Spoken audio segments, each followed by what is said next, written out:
ಇವತ್ತು ಎದ್ದ ತಕ್ಷಣ ಆರ್ ಟಿ ಓದವ್ರು ಕಾಲ್ ಮಾಡಿದರು, ಇವತ್ತು ನಿಮ್ಮದು ಇದು ಎಫ್ ಸಿ ಇದೆಯಲ್ಲ ಬನ್ನಿ ಅಂತ. ಅದಕ್ಕೆ ಈಗ ಆರ್ ಟಿ ಓ ಕಡೆಗೆ ಹೋಗ್ತಾಯಿದ್ದೀನಿ. ಆರ್ ಟಿ ಓ ಹತ್ರ ಬಂದು ನೋಡ್ತೀನಿ, ಫುಲ್ಲು ಗಾಡಿಗಳು ಸುರಿಮಳೆ ಗುರು. ಹೆಚ್ಚು ಕಮ್ಮಿ 15 ಗಾಡಿಗಳು ಬಂದವೆ ಇವತ್ತು ಎಫ್ ಸಿ ಮಾಡ್ಸೋಕ್ಕೆ ನೋಡಿ. ಸೊ ಈ ಥರ ಗಾಡಿಗಳೆಲ್ಲ ಬಂದುಬಿಟ್ರೆ ಮೈಸೂರಲ್ಲಿ ಓಲಾ ಊಬರ್ ಹೆಂಗಪ್ಪ ಮಾಡೋದು ಅಂತಲೇ ಯೋಚನೆ ಮಾಡ್ತಾಯಿದ್ದೀನಿ. ಸೊ ಅಲ್ಲಿ ನೋಡಿ ಅಟ್ಲೀಸ್ಟ್ ಒಂದು 20 ಗಾಡಿ ಬಂದ್ಬಿಟ್ಟವೆ. 5 minutes later. ಸೊ ಅಲ್ಲಿಂದ ಎಫ್ ಸಿ ಆಫೀಸಿಗೆ ಬಂದೆ. ಸೊ ಇಲ್ಲಿ ನಮ್ಮದು ಡಾಕ್ಯುಮೆಂಟ್ಸ್ ಕೊಡ್ತಾರೆ ಅಂದರು. ಸೊ ಒಂದು ಡಾಕ್ಯುಮೆಂಟ್ಸ್ ಕೊಟ್ಟರು. ಸೊ KA0AB 4272 ಗಾಡಿ ನಂಬರ್ ನಂದು. ಸೊ ಚೆಕಿಂಗ್ ಇನ್ಸ್ಪೆಕ್ಟ್ರು ಬಂದುಬಿಟ್ಟು ಎಲ್ಲ ಚೆಕ್ ಮಾಡಿದ್ರು. ಚೆಕ್ ಮಾಡಿಬಿಟ್ಟು ಸೈನ್ ಹಾಕಿ ಕೊಟ್ಬಿಟ್ಟು ಹೋದರು.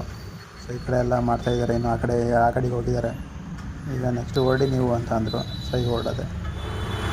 ಸೊ ಇವತ್ತಂತೂ ಫುಲ್ ಬಿಸಿಲಿತ್ತು. ಸೊ ಅದಕ್ಕೆ ಏನಾದ್ರು ತಿನ್ನೋಣ ಅಂತಿದ್ದೀನಿ. ಸೊ 20 ರೂಪಾಯಿ ಒಂದು ವಾಟರ್ ಮೆಲನ್ನು ಈ ಥರ ಕಟ್ ಮಾಡಿ ಕೊಡ್ತಾರೆ. ಅಣ್ಣ ಅವರು ಕೊಟ್ಟಾದ್ಮೇಲೆ ನಮಗೆ ಕೊಟ್ಟರು. ಸೊ ಈಗ ಅಲ್ಲಿ ತಿನ್ಕೊಂಡು ಈಗ ಮನೆಗೆ ಹೋಗ್ತೆ. ಸೊ ಇನ್ನೊಂದು 2-3 ದಿನ ಅಪ್ಡೇಟ್ ಆಗುತ್ತೆ ಅಂತ ಹೇಳೋರೆ. ಆವಾಗಿಂದ ಬರೀ ಸ್ಟಾರ್ಟ್ ಮಾಡಿದ್ರು.